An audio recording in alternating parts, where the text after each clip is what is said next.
Welcome to the Rising Entrepreneurs Podcast, where we feature top founders and entrepreneurs and their journey.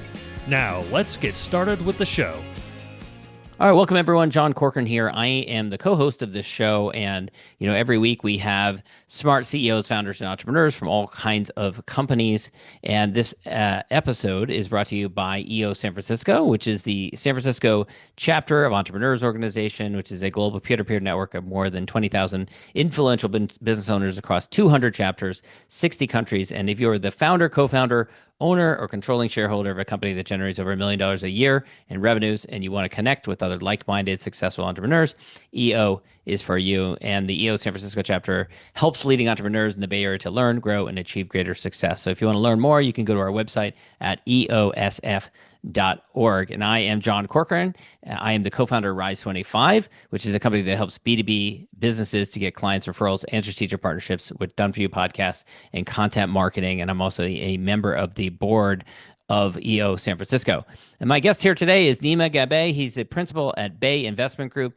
He's built a career in real estate investment and development, has focused on innovative strategies to market and generate cash flow from properties. He's based in San Francisco, where most of his work is found here today, as well as other parts of the Bay Area. And we're going to dive in his whole story. And Nima, I love knowing what people were like as a kid, because I think that shapes who we were as an adult. And you went to the candy store and found that you could buy 10 pieces of candy for $1, and then you turn around and you sold one piece of candy for $1. I love that return. So tell us a little bit about how you came upon that insight. Did a friend tell you? Did you just come to this realization? I think I've always been a little bit of a hustler. It's been my thing. And so I remember we used to go to Thrifty every day, or once in a while after school. It used to be 15 cents for a single cone of ice cream, which I loved. And they would have candy there. And they had this discontinued candy one time, 10 for $1. And I was like, oh man, that's amazing. So I remember I had like $5.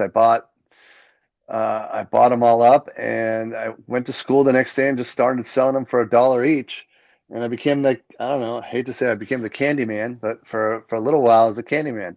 Now, did you get busted by the principal or your teacher? No, I think it just kind of slowly came to an end. I think all these kids were probably on a huge sugar high, but I had, I distinctly remember having a Ziploc bag full of coins, because back then people didn't have dollars really. So I just had bags of coins, and I would come home, and it was my way of making a little bit of money. And that's just kind of been my thing all the time. I've always looked at what's the next angle, or what angle I can take to make something happen. I have to say, I've had a lot of guests on this show who have said something similar, and a lot of times they get busted by the teacher or the principal, and I have real mixed emotions towards that. In fact, one of my kids came home the other day and said that happened at their school. Someone was selling candy, and the teachers shut it down. I feel like it's I don't like that. That's they're showing great ingenuity, and you're cracking. Yeah. But on the other hand, I can understand you can't have everyone selling candy at school. True. Yeah. So for you now, one of your foundational things that shaped who you were is your father passed away when you were 25 years old, and this was right before you were headed to business school.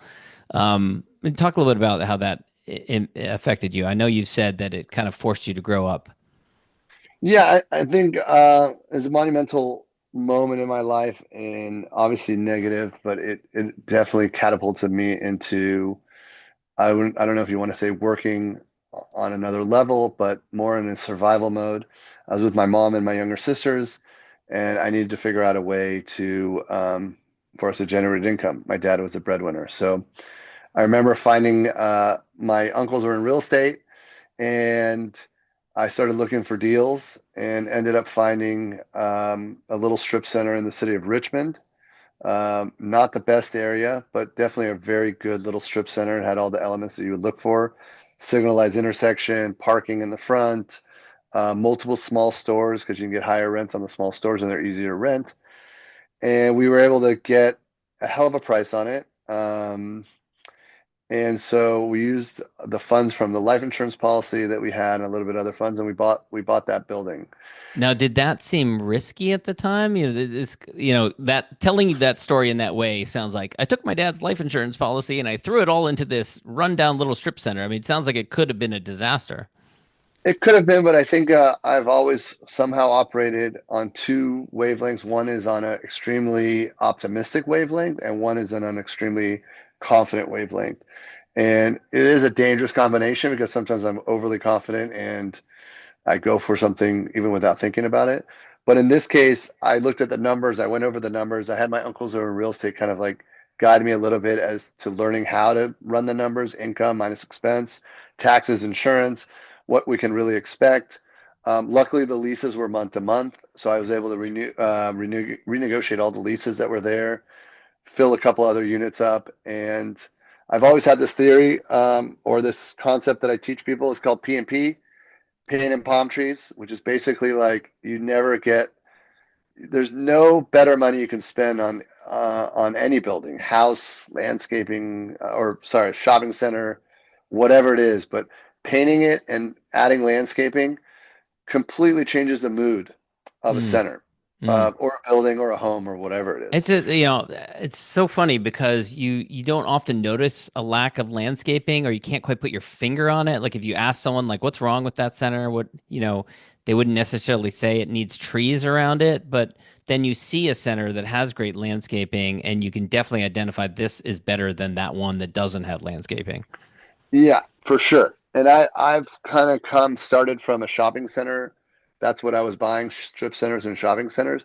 So for me, it's all about you want a customer to come to that place and feel good about being there. And if they feel great about being there, then they're going to come back. And so that was the best way to, make your place successful, and keep your tenants there and keep your tenants happy. And the tenants are making money, then your center is successful. And this was something that you were doing actually, I believe, on the side while you're also working. Yeah, so I was in tech. I was at Siebel Systems, which at one point was the fastest growing, I think, software company 7 years in a row. Hmm. And so I would literally go during my lunch hour and renovate the property. I'd actually go to Home Depot in the morning, pick up guys at Home Depot, drive them to the place, go back to work at my Tell lunch hour, Give check them on it. instruction on what they wanted them to do. Here Yeah. are the buckets of paint. This is what I want. And then I come Uh-huh. back at lunch, check on them, and then I come back at the end of the day and pay them. And it was invigorating because I remember the initial investment total was 160,000, and That that's was with the a down payment or that was the cost of the that was center? a down payment, including the new roof that we ended up putting on the building, and painting was we were in about 160,000. I was able to secure a owner finance loan on the property, and it was only, I think we bought two buildings, 12,000 plus square feet for 520 grand, so 40 something dollars a foot, which is unheard of. And it was cash flowing. By the time I was done, I would say in 3 months we had a renovated property, and it was net cash flowing 4,500 a month. Wow. So back So then, on so that that initial gave you money investment, to give to and then did you take that or that some of that no, came to your mom for your that mom? went to my mom, paid Wow. for the mortgage for our house. Wow. Family got stabilized, and then my family, my sisters, my mom were like, "Go to business school. You wanted to do it. You should go. We're Mm. good." And so Mm. that kind of led me to NYU after that. That's an amazing gift you gave to your family. It's awesome. I mean, I've done a lot of stuff with them now, and taking care of my mom and making sure she's good. And for her, it's been great because she likes doing the accounting and the bookkeeping. So it gives her something to do work-wise, and keeps Oh, her that's cool. working. So she's still in the family. She's in the business. She's in the business on some of the stuff that she owns. Yeah, Oh, that's cool. not a lot of stuff I own, but yeah. Um, so you end up going to business school. Mhm. And in business school, you kind of realize, or as a result of this experience, you realize that you want to go back to that experience, that you enjoyed that gratification that you got of fixing up this center, making it better, making it look beautiful. And so that was the goal from business school. Yeah, I wasn't sure in the beginning, but once towards the end, when I started interviewing with larger investment companies like Related, I would go in and they're like, "You'll be an analyst for 2 years and doing spreadsheets," and that was just not me. And Yeah. so I also realized if I wanted to build a portfolio of properties, I wanted to be closer to where I'm going to live. And so that was back to the Bay Area where the family was. And so to get access to the most I could, I ended up starting in brokerage, commercial brokerage. And then within 3 months of me doing commercial brokerage, I found another shopping center. And this And was this the one, 25,000 square foot neighborhood center? yeah, Okay. 25,000 neighborhood center. Numbers wise, it was 2.8 million. We had almost no money. And I was like, how are we going to buy this? Luckily, that building, the first building I bought was 520 grand. And by the time I got back from business school, the market had really, done well, and it was now worth 1.5 million. And so Mm. I was able to refi that, pull money out of there. I was able to get an owner carry second from the owners of the shopping center, and I closed the Of the deal new one of that you bought. of the new one, Okay. yeah. Okay. And I closed on the what you call it, the third of the month. And the reason I like to close on a couple of days after is you get the proration of the rents Mm. instead Mm. of because they've collected the rents. Now you get prorated. It goes right onto your closing statement. Mm-hmm. So I was able to like work every little angle to get enough money to buy the property. So it sounds like it was kind of like by a nose, or you were kind of like skating by. Is that an accurate representation of it, or I would say it I seems had a little bit of riskiness in what you're describing? I would say I had no business to buying a building that big at that time, but I was able to. I knew that the value was there, and I just had to kind of get it, no matter how. So I was And able to was put it together. and so it had 20 tenants. It had a post office. And did you go and paint everything and put in landscaping like you were describing So earlier? yeah, so that one was the building was falling apart. It was in a receivership for a couple of years, so it was going through a divorce. Courts had taken it over, so no one had done anything there for years. I remember meeting the manager, and he said, "Yeah, when we have roaches, which we had roaches, the guy would go to Home Depot and pick up a roach cleaner and give it to them and say, 'Go ahead and clean your roaches.'" Hmm. So I went in and it had an old facade. I tore off the entire facade. I restuccoed the whole building. I took off all the old signs. I did uniform signage. I added landscaping throughout the front. Restriped the parking lot. Added new lighting. Exterior Mm. lighting is massive, Mm-hmm. especially for retail and Mm-hmm. restaurants. You've got to Mm-hmm. be able to feel safe when you go there. And luckily for me, a lot of those leases were month to month. So I did not renegotiate the leases until after I did all the work. It had several vacancies. I filled all of them. And then within 9 months, I think it was about 9 to 10 months, I was able to get a new bank loan and refied all our money out. Uh, So that became kind of my formula is every time I would buy something, if I can renovate a fixer and bring the value up high enough, I could refi my money out and then have money for the next deal. And so mm. those are the first two deals. And all of a sudden, we owned two cash flowing properties. And then I had cash, which Mm-hmm. I had money, and I was like, oh man, now I'm ready to keep going. And so that was kind of the impetus to really get started in building out more of the portfolio. And you eventually move into mini storage. Why mini storage? From you sound like you kind of focused on shopping centers. I think I never had any fear on a property, and for me, it was always about how to get in because I always thought I could make it better. And so I remember someone called me and he had this mini storage deal, and the numbers look good, but I said, look, I'm not interested unless you can get me 10% down financing and 4% interest only payments. Otherwise, don't give me a call back. And I remember just saying that like jokingly. And then the guy calls me back like 2 days later. He said, I got it for you, 10% down and 4% interest only. So it's like, oh shit, I might as well go look at this thing. So Mm-hmm. I went, looked at it. It was an opportunity. I figured it's not brain surgery. It's just, renting out space. So bought the building and did kind of a similar thing. A lot of paint renovations. Now, in Was the able to mini storage space, did that make a bit the same kind of difference as in the retail space? absolutely because It people did. are putting their valuables into a place and they want to Mm. keep them safe. They want to know that the security is there. There's lighting there, and you want it to look as clean of a place as possible. And this was another derelict storage space. Mm. So once I turned it around, I realized I didn't want to be in that space. Um, for multiple reasons, but one, it was pretty far away from me, so it was hard to kind of travel over there and run it. And that's when I found my next property, which was kind of very similar, but it was the marina. So this is fascinating. So you buy a marina and you've also fixed it up over the years and had some innovative strategies around it. So definitely the first marina owner I've ever met.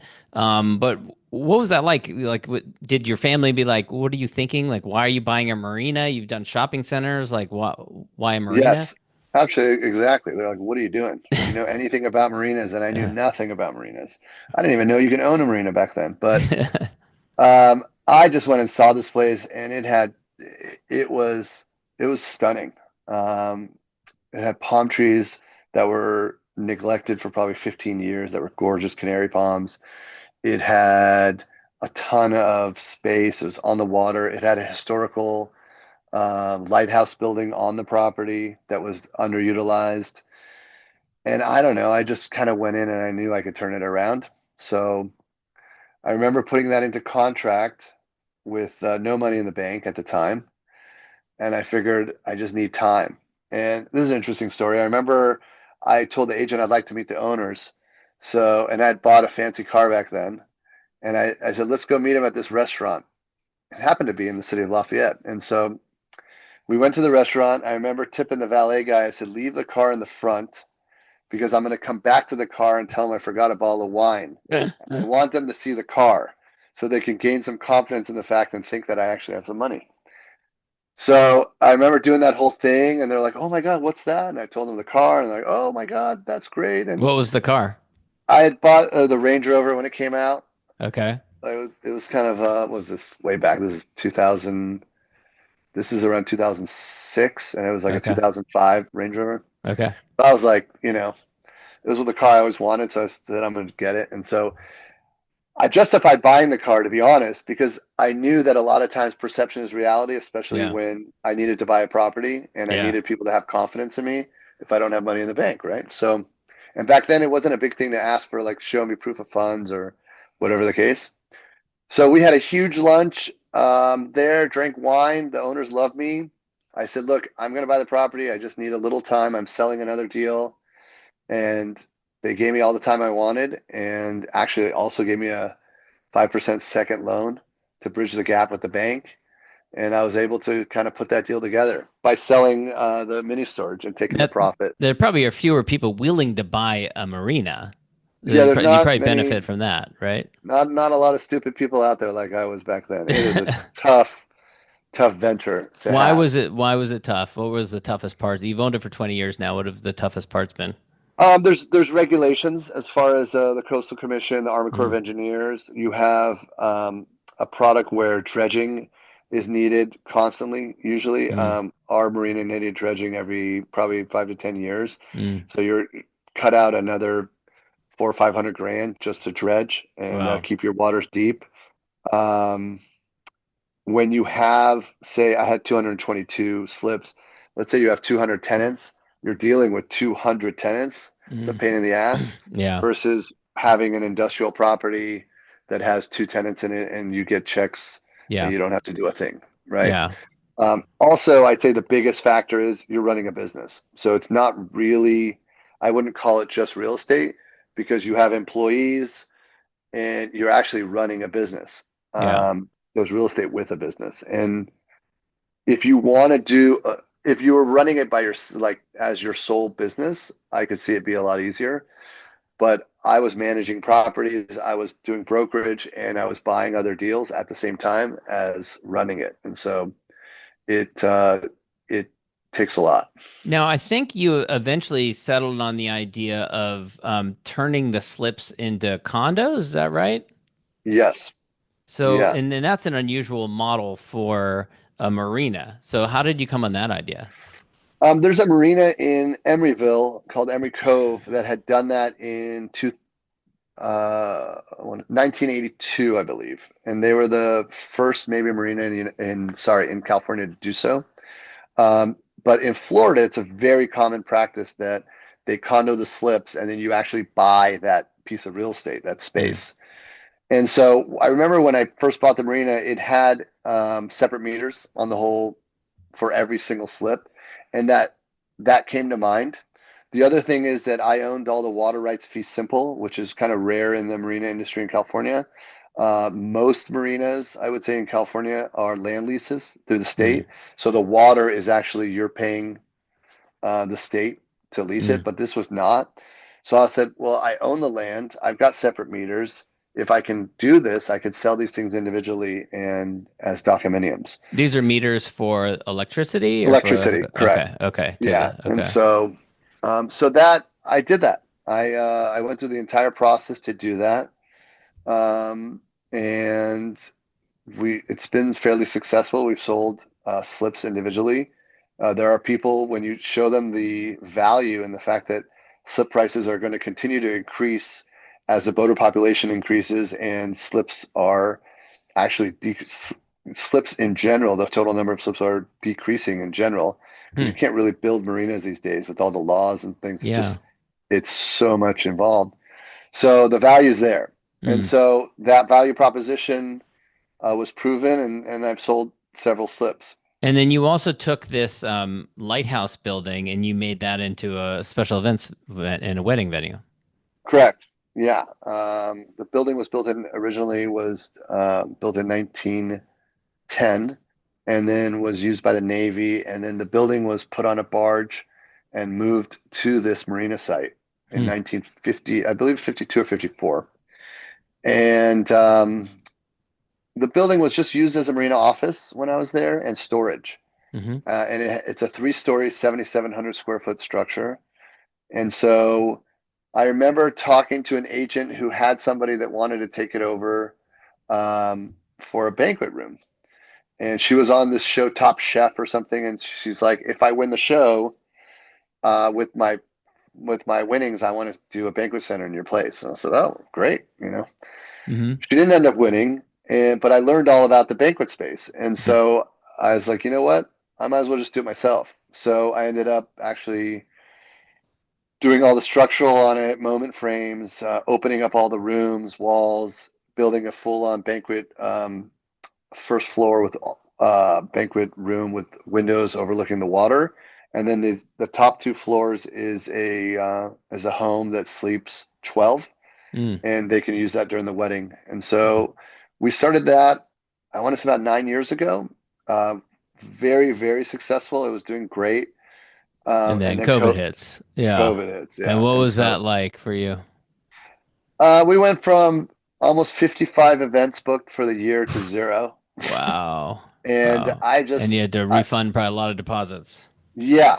And so I started having to pay people back their deposits for people that wouldn't want to delay it. And a lot of companies in the wedding business did not give money back. Mm. But I just felt that it was the right thing to do. So I paid everyone their deposit backs, which at some of them I had to give like a 4 month. I said, look, I need 4 months. I'll give you a fourth of it a month because I just had all Yeah. these different events that I had to pay people back. Wow. Yeah, And a lot of times these, banquet centers, then they use that money to pay towards salaries and things like that. correct. Yeah, so the money's spent. Yeah. The money was spent. Yeah. And But then I so then and then eventually weddings come back 20, later. they were, and I used it. It's interesting because I used that time of COVID to revamp the place and make it better. Hmm. So I spent quite a bit more money on landscaping. I ended up building a new office. We had an office that was in the corner of the building.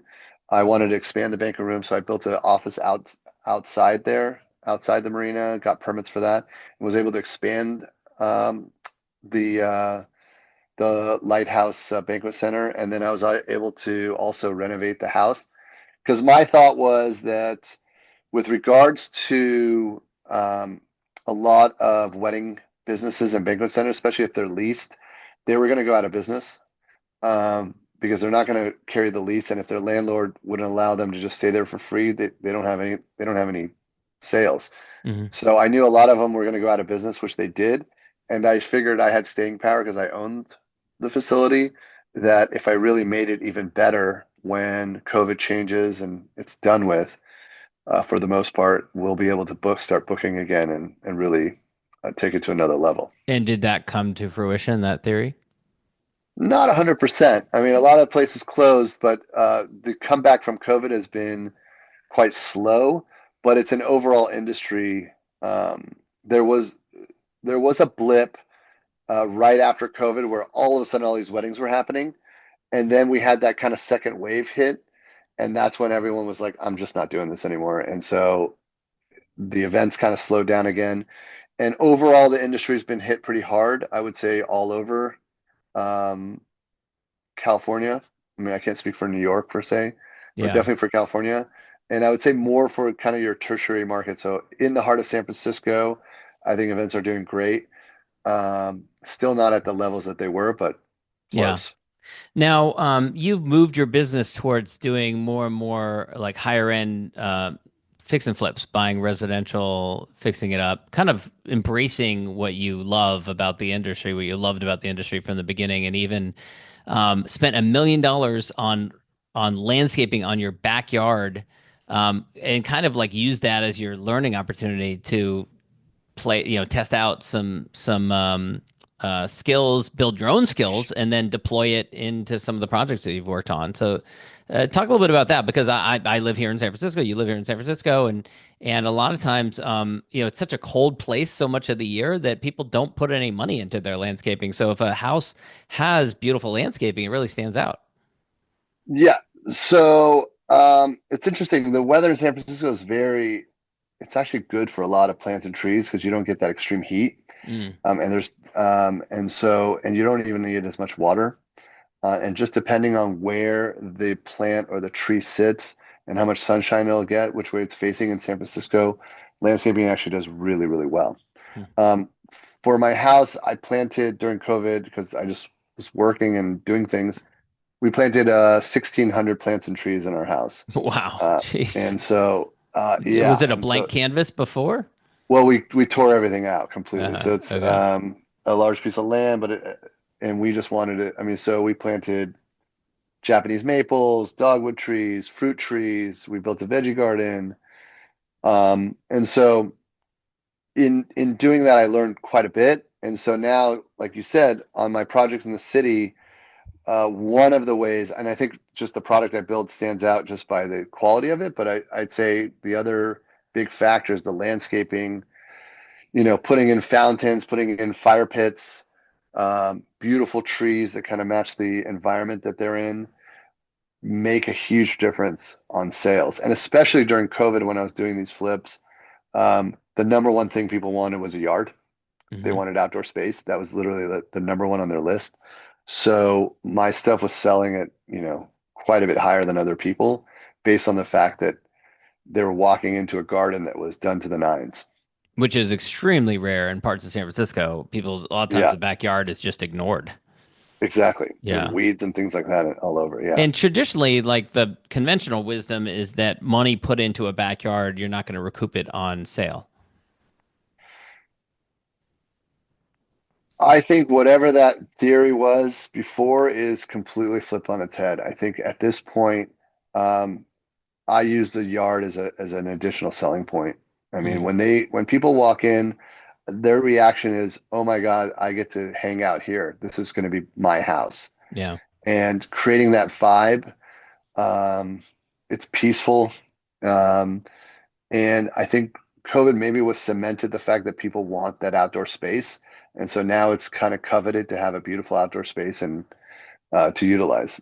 Now, Um, San Francisco is kind of notorious for being a difficult place to build, but you've really zeroed in on it. And I remember talking to you about this once, and you said, I know the planning staff there, I know the city hall process, I've got the construction crews, and that's given you kind of an unfair advantage because so many others are not willing or they are intimidated by it that you find that there's maybe less competition, um, focusing on building properties in a place that is kind of a reputation for a difficult place to build.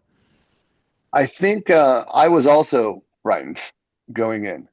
Um, there was a lot of times where like, do we need a permit for this or that early on in my career? And then I learned that no, it's just great to just get permits for everything. But you have to have the right people in place and the people that know the city. I've got an architect and contractor and people that have worked in the city for years and they know the process. And when you know the process and you know what you're going to be facing, it's really not that arduous. You just know exactly what the city wants and you're bringing that to the table day one. And that eliminates a lot of the delays and things so that you can get your project going. I have a structural engineering company that I work with that's been working in the city for 35 years. When they bring plans into the city, the plan checker and the building inspector, they know this group, and so when they have their calcs down for the structural, there's potential to get these projects right over the counter without me having to go through a review process. Mm, Um, that could save 3 to 4 months right there, mm. and so it's kind of just working with the right people and kind of learning the processes of the city and what the city wants. I mean, if you walk in there and you don't know what they want, you bring it in and it's all wrong, which I've done myself many times. Now I kind of got the process down and kind of know what they're looking for, and Yeah. that right there changes it. Yeah. You also are at a point where you're managing right now, you said 5 construction projects at the same time. How do you manage 5 different construction projects at the same time? I don't know. I, I'm going a little nuts. Deals come. Sometimes they come and you get them and you jump on them. There's been a couple of deals in the last few months that I just couldn't pass up, and or last 6 months. And so I've got now. I didn't used to do these larger, complete gut jobs and full structural of a home or a building, and now I'm starting to do it more. So the projects take over a year. Mm, So I've started one that I've been in for 15 months. I've got one that I've been in for 9 months. One I've been in for 5 months, and two that I'm just starting. And luckily, a couple of these are going to be going on the market soon, and I'll lower the load. But I've got a good crew. Like I've got a good contractor. I've got the right people in place, and there are people that I can trust. I think that's kind of the biggest factor. I know my electrician and my plumbers, and I've got knowledge of the whole process now where I know what stage each construction project is in, and I just kind of compartmentalize that process and keep running with it. yeah. What are you most excited for right now? Because you strike me as someone who, I went to law school, you went to business school, and yet sometimes we find later that the thing that we're most passionate about is different. It's not what we expected. So you love landscaping, you love fixing things up, you love that kind of satisfaction, which is not necessarily something that we learn in law school or business school, but we learn it about ourselves. So what gets you most excited now in the work that you do? I think my favorite part is actually, other than getting the deal, which is the thrill of the hunt. That part is great because you probably make your money on your way in before when you buy it, you've already made money. But the second part is the creativity of designing the interior of the place. I work with designers as well now, which is another step that I didn't used to do, but now I do all the time. So I'm working with designers on every factor of it, the tiles, the kitchen cabinetry, and that's kind of up my game. But being able to do that whole design process um, is the most fun. Putting the tiles together, how the kitchen's going to look, how the house overall, the energy of the house, what kind of style it's going to have. That's been kind of probably the biggest joy for me. That and the creativity on the landscaping. And I also know that mentorship has been important for you as well. You've mentored others who are getting into the real estate space. Yeah, I've got actually the most recent person is the structural engineer that I work with. He's always wanted to buy and flip houses, or a building, and he wanted to buy something for his family.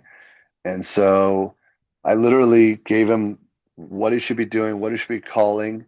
Within 2 months, he had shown me like 11 or 12 deals, which I kept saying no to. I'm like, that's not good for this and this and this. And then he found one. And I said, this one's awesome. Go Hmm. after it.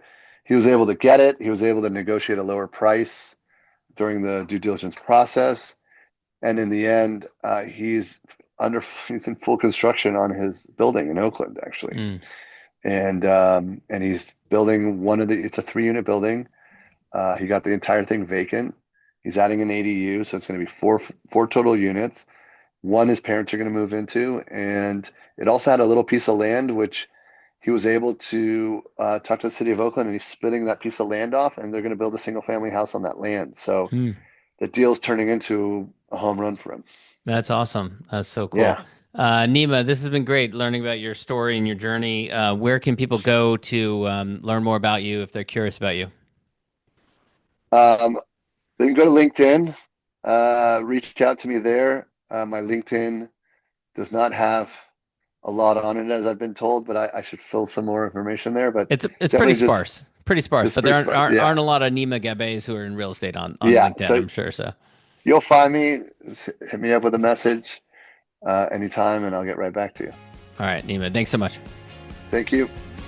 Thanks for listening to the Rising Entrepreneurs Podcast. This episode is powered by Rise 25. Please subscribe and check out future episodes.